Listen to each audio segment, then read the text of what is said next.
자, 그러면 바로 이어서 오늘 지정 토론자로 한 분이 지금 준비를 하고 계십니다. 그래서 그 지정 토론자 신창섭 선생님 토론문을 듣고 그리고 또 전체 같이 질문도 하고 토론도 하고 이렇게 하도록 하겠습니다. 네, 신창섭 선생님.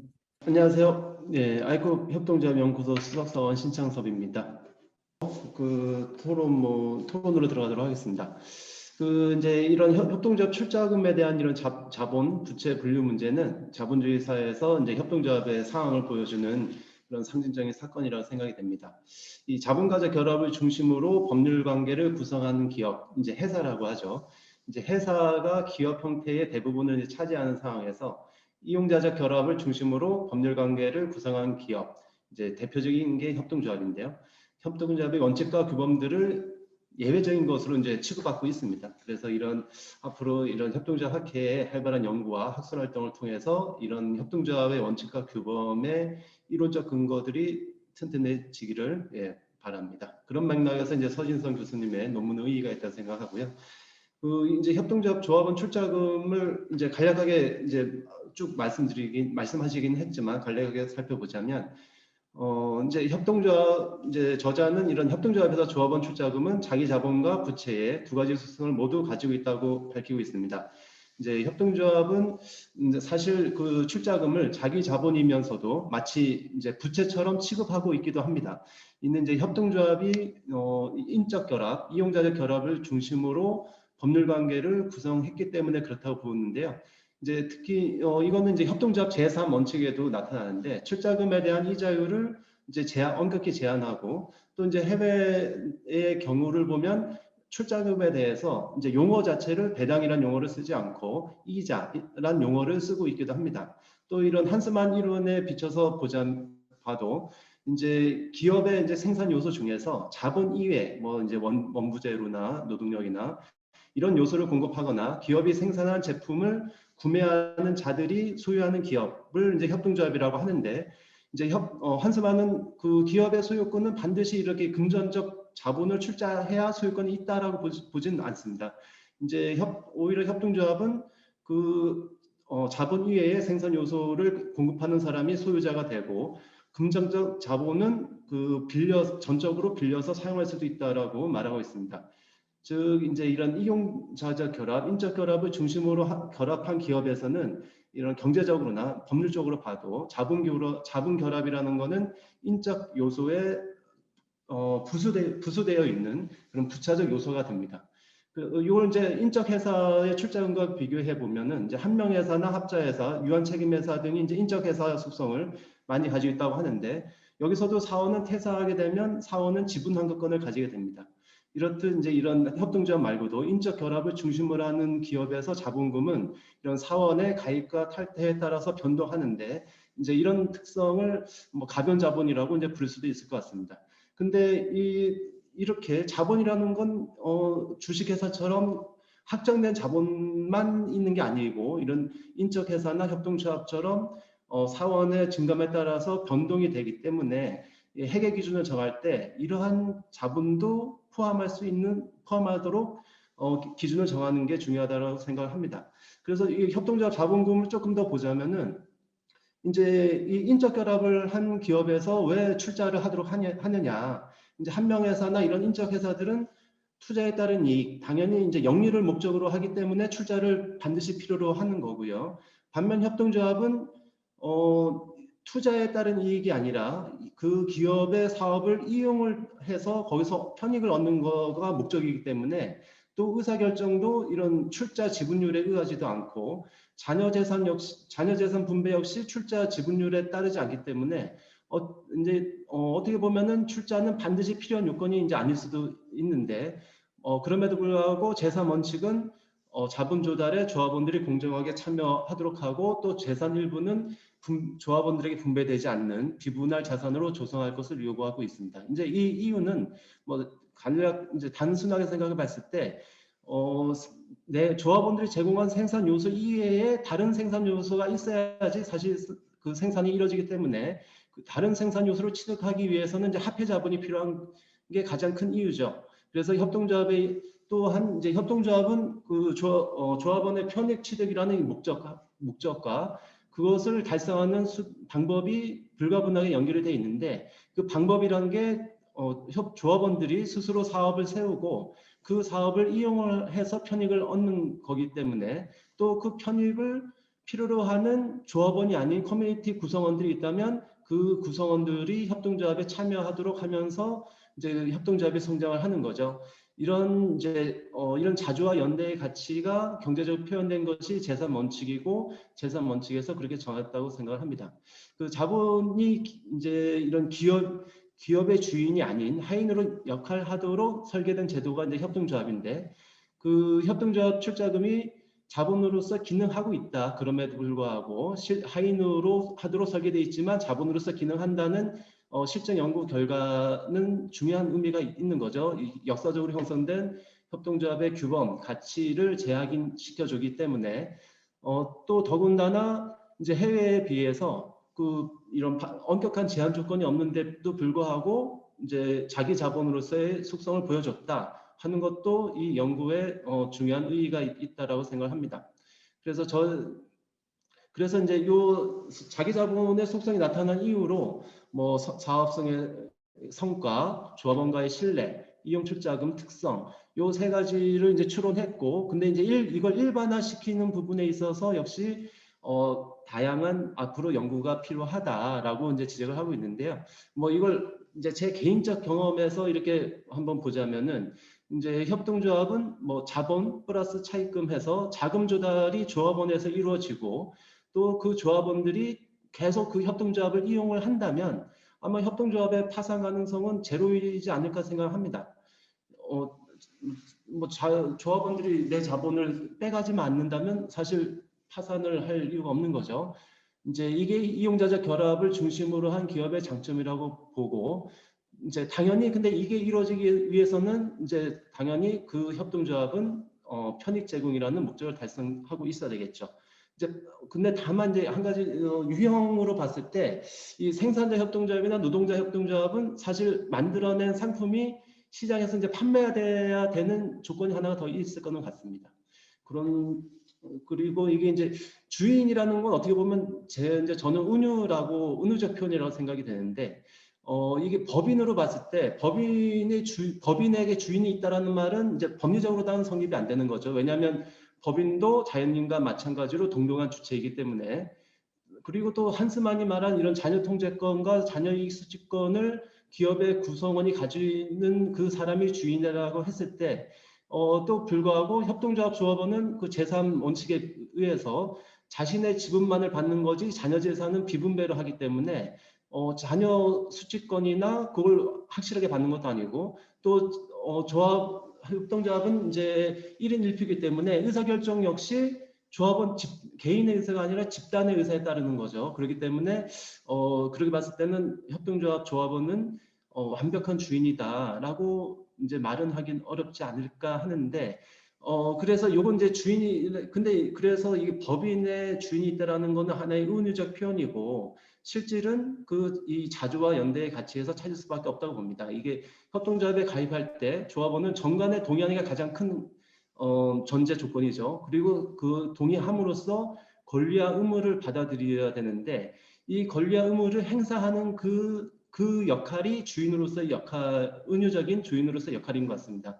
근데 이 권리와 의무 행사가 형식적으로 끝날 수도 있고 그게 형식적으로 안 끝나려면 이 조합원 커뮤니티 활성화가 돼야 그 권리와 의무의 행사가 충실하게 진행이 될 겁니다. 그래서 이제 뭐 아이쿱의 경우에는 이 커뮤니티 활성화 정도를 조합원 활동가 배출이라는 그런 수치로 가늠해 왔다라고 보여지고, 근데 이제 조합원 수가 많아지면 사실 이런 오프라인 대면 접촉을 중심으로 하는 활동가 커뮤니티도 있고 그 위에 이용을 주로 하는 조합원들의 커뮤니티, 그걸 어떻게 뭐 브랜드 커뮤니티라고 이름을 붙이자면 그런 커뮤니티의 필요성도 커지고 있다고 봅니다. 그래야지 실제로 그런 참여가 활성화될 수 있기 때문이라고 보고, 이제 뭐 사족을 붙이자면 이게 참여라는 말을 쓸 때 협동조합의 참여라는 말을 이제 광범위하게 쓰는데 사실 이제 참여는 약간 어떻게 보면 어떤 이제 주체적 참여도 있고 이제 객체가 참여하는 것도 있는데 약간 객체 참여를 많이 의미하는 거랑 이제 섞여서 쓰기 때문에 협동조합의 참여는 좀 자잘한 부분을 조금 더 강조해서 쓰면 어떨까 그렇게 생각을 해봤습니다. 네,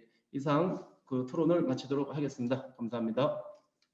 저희 잘 들었고요. 지금 들었던 생각은 이 출자금이 이제 출자금이 이제 추론을 하셨잖아요. 이런 결과가 나왔던 이유에 대해서 이제 세 가지 추론을 하셨는데 사업 수행의 성과와 조합원과의 신뢰와 이용 출자금의 특성 이렇게 세 가지를 이제 말씀하셨고 발표에서는 이제 사업 수행의 성과와 신뢰 부분을 주로 말씀해 주셨고 이제 신창석 선생님 토론해 주실 때 이용 출자금도 얘기를 해주셔서 제가 논문을 사실 읽지는 않아서 이 세 가지가 아마 주된 내용일 거라고 이제 추측을 하고 질문을 드리면 의견도 드리면 제 생각에 이 우리나라의 그러니까 선행 연구처럼 외부 제도로서 출자금을 좀 자본적으로 운영될 수 있게끔 한 외부 제도는 약하다고 하더라도 아이콥 생협의 내부 제도는 출자금을 계속적으로 증가시킬 수 있는 구조를 굉장히 강하게 갖고 있다고 생각하거든요. 그래서 아까 말했던 이용 출자금만이 아니라 조합비 제도로 인해서 이용을 중단을 하고 그걸 이용 출자금은 계속 이용을 해야지 축적이 되는 건데 이용을 중단하고 또 이따가 다시 이용할 수 있는 그런 구조가 또 굉장히 경제적인 손해로 이제 이어지기 때문에 저는 이제 여러 가지 요인들로 이어질 수 있지만 당연히 조합원들을 만족시켰기 때문에 출자금이 증가했지만 되게 강력한 이유 중에 하나는 이제 내부 제도가 있을 것이다라고 생각을 하거든요. 그래서 그거 부분에 대해서 이제 어떻게 생각하시는지 좀 궁금하다는 생각이 들었고요. 예. 그리고 마지막에 저 신차 선생님한테 질문 드리고 싶은 거는 이용 참여랑 운영 참여가 구분되는 거에 대해서 이제 그게 이 논의랑 연결시켜야 될 것 같다라고 잠깐 얘기하신 것 같아서 그걸 좀 약간 내가 좀 더 자세히 그 의미를 조금 듣고 싶다는 생각이 조금 들었어요. 예. 그래서 두 가지 서진선 교수님과 신창석 선생님한테 두 가지 질문. 예. 여기서 저보다 이제 아이쿱에 더 많이 관여하고 계신 분이 있을 텐데요. 그래도 이제 제가 아는 부분에서 이제 말씀을 드리면은 일단 아이쿱 내부 제도가 제가 강하다라는 거는 딱 하나가 있어요. 그래서 탈퇴하면은 그 출자금을 3개월인가 6개월인가 있다가 돌려주는 거로 이제 임의로 이제 그 규정을 만들어서 올린 걸로 알고 있고요. 그 외에 아이쿱 내부 제도 자체를 막 강하게 더 만들 수 있느냐, 생협의 내부 규정들을 더 강하게 만들 수 있느냐라고 했을 때 사실은 이제 잘 아시겠지만 법 같은 경우가 이제 내부 총의 규정이나 이런 것들이 아무리 강하게 하더라도 그걸 법을 벗어날 수는 없는 거잖아요. 기본적으로 생협법이 굉장히 이제 자기 자본에 대한 게 굉장히 약합니다. 우리나라 같은 경우 생협법에서 자기 자본 출자금을 돌려주는 거에 대해서 아무런 제한이 없어요. 그래서 사실 아이쿱 내부에서 제도가 좀 더 있다고는 하더라도 그게 이제 외부 제도가 약하기 때문에 그리고 외부 제도를 바꿀 정도로 외부 제도를 커버할 정도로 그렇게 강하다는 거에 대해서는 솔직히 조금 의문이 좀 있습니다.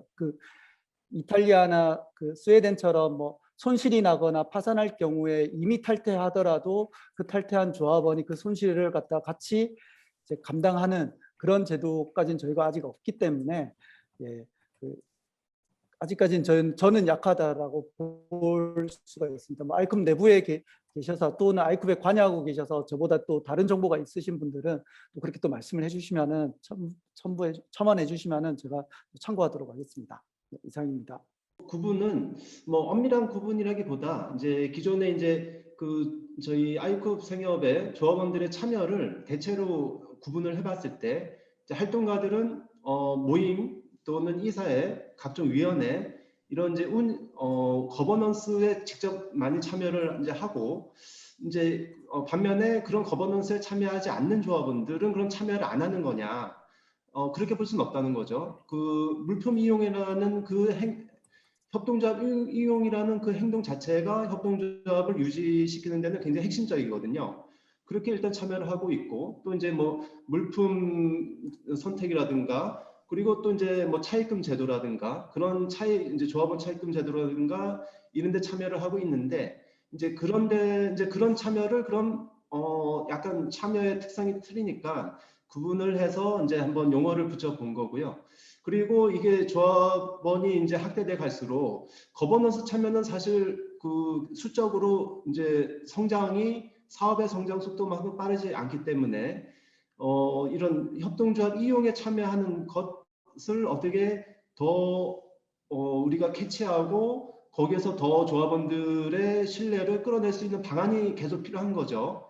그렇기 때문에 이제 저희가 이제 뭐 브랜드 커뮤니티라는 말은 이제 한번 임의로 만들어 본 건데, 어떻게 보면 이제 뭐 아이돌 그룹의 팬덤이 비슷한 거죠. 그럼 팬들이 아이돌하고 이제 소통을 하잖아요. 다양한 방식으로. 이제 근데 그 팬덤의 규모가 어마어마하지만 그 팬들은 다 소통하고 있다고 느끼거든요. 자기들은. 그게 중요한 거죠. 그래서 이런 생협의 조합원들이 많다고 하더라도 그 조합원 개개인이 이 조합이 나와 소통하고 있다라고 느끼는 것 자체가 중요한 거기 때문에 그러한 소통감을 어떻게 만들어 가느냐가 이제 중요하다고 생각해서 이제 그렇게 분류를 해본 거고, 그런 측면에서 조금 더 이제 생각을 해보자면 어떻게 보면 이제 사업이 잘 된다라는 의미는 조합을 만족을 시키고 조합원은 그 사업을 지속적으로 이용을 늘린다. 그러면은 그 사업이 잘 되는 것 자체가 어떻게 보면 정체성을 이제 반증을 해주는 거죠. 그럼 역으로 사업이 안 됐을 때는 조합원들의 편익을 그 조합에서 못 찾는 거고, 그렇게 되면 조합원들은 탈퇴를 할 거고, 그렇게 되면 결국 출자금도 아마 그때 가서 이제 출자금 조사를 해보면 어떻게 나올지 모르겠지만 정체성을 잃을 가능성도 많죠. 그것이 90년대 중반 이전에 사실 소비자 협동조합이 보여준 일부 모습이었던 것도 같고, 이제 그런 생각도 들고, 또 하나는 이제 저희가 그 제도 측면에서 생각을 해봤을 때 사실 그 출자금을 1년 후에 반환을 한다. 손실이 나면 1년 이전에 반환한 출자금이라도 다시 받아서 손실을 메꾼다. 이런 거는 어떻게 보면 이제 투자자 보호를 위한 거거든요. 인적 회사에서도 그런 걸 굉장히 강력하게 하는 이유가 회사는 투자자 보호를 굉장히 중요하게 생각을 하기 때문에 사실 그런 제도를 만든 건데, 이제 어떻게 보면 아이쿱은 외부 차입이 없는 거죠. 100% 다 조합원들의 차입이 굉장히 이제 프로티지가 크고, 그런 측면에서 보면 사실 그런 투자자 보호를 조합원들이 조합에 돈을 빌려주면서 투자자 보호 논리를 가져오긴 힘드니까 어떻게 보면 그런 면에서 그런 제도가 이제 덜 발달했을 수도 있을 것 같다는 생각이 듭니다. 예, 이상 간단하게 답변을 드렸습니다. 예, 감사합니다. 두 분 모두 좋은 간단한 또 정확한 자기 의견들 잘 설명해 주신 것 같습니다. 예, 또 다른 질문이 있으신 분 질문을 뭐 그냥 질문이 아니래도요. 난 이렇게 생각합니다. 이런 주제들은 저런 문제들 또 고민해야 되는 거 아닙니까? 라는 코멘트를 주시면 좋겠습니다. 사실 지금 이제 공유해 준 좀 발표의 내용이 그 분야를 제가 아주 잘 이해한다고 할 수는 없고요. 이제 다른 질문이 나오지 않으니까 한번 질문을 좀 드려보는데, 지금 이제 그 협동조합의 출자금이 이제 자본이냐 부채냐라고 하는 것이 지금 이제 협동조합에서는 계속 좀 규명하기가 어려운 문제로 이제 난제로 있고, 거기에서 이제 서진선 교수님은 협동조합의 그러니까 협동조합의 출자금을 자본으로 볼 수 있다라고 하는 거에 대한 좀 실증적 연구를 해서 그 가능성을 보여주셨다고 생각을 합니다. 그런데 이제 우리가 보통 많은 이 자본주의적인 기업에서는 사실 그 자본금과 그다음에 이제 부채가 있었을 때 그 자본금이 그 기업의 운영에서의 역할이라고 하는 게 그렇게 크지 않는 걸로 알거든요. 사실 많은 이제 영리 기업들을 보면 뭐 예를 들면 큰 대기업 애플이나 테슬라나 이런 데서도 이게 이제 미래 가치가 얼마나 있는가라고 하는 걸 놓고 그걸 가지고 사실은 엄청나게 많은 어떤 투자, 그다음에 이제 부채를 레버리지로 활용을 해서 다시 새로운 부가가치를 낳는 식으로 그렇게 하고 있으면서 거의 그 자본금 자체 를 사실 돌려줄 만큼의 그 기업의 역량이 되는가 그렇지 않는가랑 상관없이 이제 굉장히 많은 부채를 끌어다가 쓰고 있는데 그 협동조합에서는 예를 들면 그런 영리 기업에서 부채가 굉장히 많았을 때에 예를 들면 그 회계적인 대우 또는 기업의 평가에 대한 대우. 근데 이제 협동조합에서는 그 출자금이 결국은 조합원에게 돌려줄 수 있다라고 하는 것 때문에 굉장히 불안정하게 그렇게 평가받는 것에 대해서 그 기본적으로 평가의 어떤 토대 토양이 다른 속에서 이 협동조합의 출자금을 자꾸 자본이라고 우리가 굉장히 막 규명을 해야 되는 그 단계를 계속 반복해야 되는 건 아닌가라고 하는 거에 대해서 약간 좀 그런 의문을 갖고 있습니다. 그러니까 예를 들면 서진성 교수님의 그 연구가 좀 더 다음 연구로 진전되기 위해서 어떠어떠한 연구 질문들을 좀 해야 될지에 대해서 약간의 좀 가이드라인을 주시면 어떨까. 좀 우리가 고민해야 될 예를 들면 좀 추가적인 그 연구 주제를 좀 말씀을 해주시면 어떨까 하는 생각이 있습니다. 김영미 교수님 질문 감사드립니다. 일단은 그 아까 그 일반 자본주의적 기업에서 이제 자본금과 부채 할 때 이게 그 사실은 이제 이론적으로 따지면 이제 부채를 얼마나 끌어다 쓰느냐라고 했을 때 부채를 얼마까지 보통 끌어다 쓰는 게 안전하다 이런 대체적인 느낌 같은 것들은 좀 있거든요. 그래서 미래 가치를 생각을 해서 이걸 주식으로 자금을 끌어올 거냐 부채로 자금을 끌어올 거냐라는 선택 사항에서 아마 이거는 이론적으로 뭐 초창기에는 자기 자본으로 끌어오는 게 좀 많고 그 다음에 부채로 끌어오고 이러는 뭐 벤처캐피탈이나 엔젤 투자자들은 다 자기 자본으로 투자하는 거거든요. 실리콘밸리에서 이제 그런 측면이 일단 하나가 있고요. 그래서 우리나라에서 IMF 왔을 때 IMF에서 우리나라에게 공고한 그 부채 비율이 300% 이하로 제가 알고 있고 지금 우리나라 상장사의 부채 비율은 300%가 좀 안 될 겁니다. 200% 좀 넘는 걸로 알고 있고 오히려 평균적으로 따지면은 협동조합, 아이쿱 생협도 그렇고 아이쿱 표본기관의 아이쿱 생협도 그렇고 그 다음에 지금 현재의 사회적 협동조합도 그렇고 일반 협동조합은 자료가 없는데 그 부채 비율이 더 높아요. 상장 기업보다는. 그게 이제 자금을 끌어오기 더 힘든 측면이 또 있고 만약에 100% 0에서 100%라고 0에서 100%라고 보면은 상장회사는 40에서 50% 정도를 자금을 끌어오고 있고 협동조합 쪽은 한 60% 정도를 부채로 끌어올고 있어요. 네, 그 정도 지금 차이가 있다 정도로 말씀을 좀 드릴 수가 있고요. 그리고 지금 그래서 이제 다음 연구는 어떤 것들이 계속해서 이루어지느냐에 대한 질문을 주셔서 참 감사합니다. 저도 이제 막 고민을 해야 되고 이런데 일단은 그 연구와 그 실천이 함께 가야 되는 것 중에 하나가 협동조합에 대한 연구가 필요한 것 같아요. 그래서 지난주 저 라이프인에도 그런 얘기를 썼지만은 기존의 협동조합 출자금이 부채다라고 얘기하는 거는 순전히 주식회사 입장에서 보고 있는 거거든요. 주식회사 관점에서. 그러니까 내가 너네들 관점에서 보는 방법으로 한번 협동조합을 한번 평가해 줄게 라고 하면서 너네들 보는 방법 중에 하나로 평가하니까는 그래도 자기 자본이네 라고 지금 제가 얘기한 거고 그거와 별개로 협동조합에서는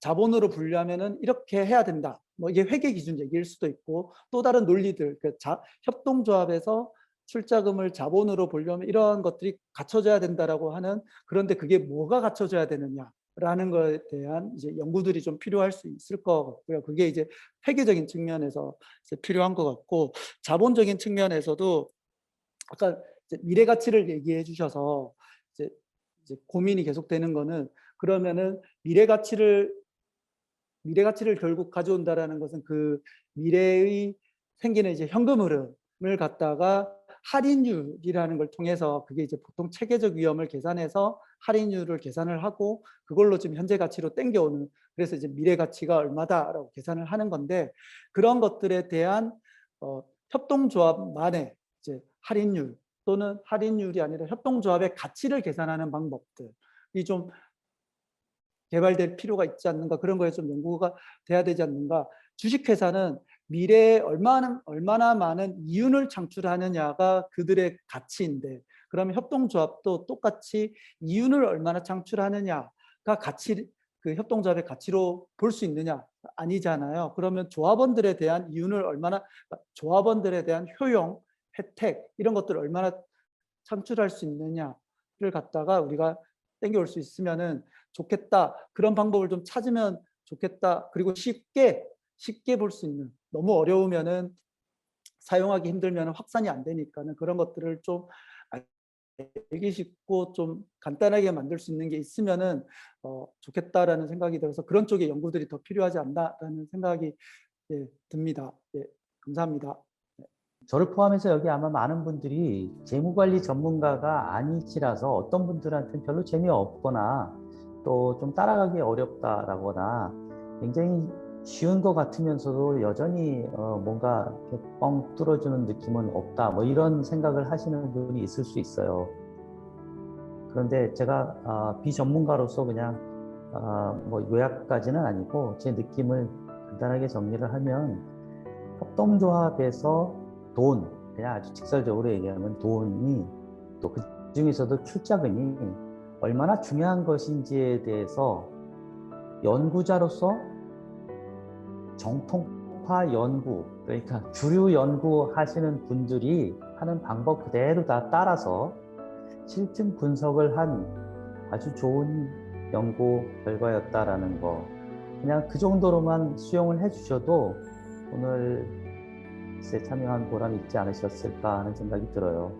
출자금과 부채, 자본의 관계에 대해서 규범적으로, 법률적으로 이렇게 생각하실 수도 있고 저렇게 생각할 수도 있고 자기 관점이 있을 수 있죠. 그러나 오늘 서 교수님이 사실 연구하신 거는 실증 자료에 토대한 분석이었다라는 점을 좀 생각을 해주시면 좋겠어요. 오늘 첫 번째 발표 큰 사고 없이 훌륭히 잘 마무리하게 되는데, 여러분 모두 다 참여해 주셔서 고맙고요. 서 교수님하고 또 신창섭 선생님이 발표, 토론, 또 두 분이 이제 질문도 하시고 토론도 해주셨지만 또 다른 많은 분들이 여기 끝까지 참여해 주셔서 저희 학회가 이제 첫 번째 시작한 학술 세미나에 제대로 시작을 할 수 있게 되어서 학회장으로서 감사히 고맙게 생각을 합니다. 오늘도 큰 주제에서 아주 중요한 얘기를 해주신 것 같아요. 협동조합의 정체성을 얘기할 때 그냥 철학적인, 규범적인 얘기들만을 많이들 하시는데, 오늘 재무의 관점, 출자금의 관점, 그리고 또 실증, 자료, 분석의 관점에서 학술적으로 발표하고 토론을 해주셔서 아주 깊게 생각합니다. 제가 마지막으로 광고 말씀만 드리고 오늘 세미나는 마친 걸로 하겠습니다. 저희 계획으로는 이미 홍보돼서 잘 알고 계시겠지만 두 번째 세미나는 2주 뒤 5월 6일 5시가 아니라 4시입니다. 4시부터 5시 사이에, 이번에는 조금 좀 다른 협동조합 혹은 사회적 경제 조직이죠. 돌봄 사회 서비스를 제공해주는 그런 사례들, 이론들을 전북대학에 계신 김정원 교수님이 발표해 주시고, 또 토론자로는 성공회대학교의 사회복지학과에서 박사를 받으신 김연아 선생님이 토론을 해주시기로 됐습니다. 3회, 4회, 5회, 6회 계속 한 2주 간격으로 계속 이런 세미나가 열립니다. 여러분 모두 참여를 해 주실 수 있으면 좋겠고요. 또 학예 학술대회와 추계 학술대회도 조만간 결정이 돼서 공지할 수 있는 사정이 되면 바로 여러분들한테 알려드리도록 하겠습니다. 예, 다시 한번 오늘 세미나에 발제 토론 해주신 두 분과 또 참여해서 끝까지 자리를 함께 해주신 여러 학회원, 비학회원 여러분들께 감사드립니다. 오늘 이것으로 마치도록 하겠습니다. 네, 감사합니다.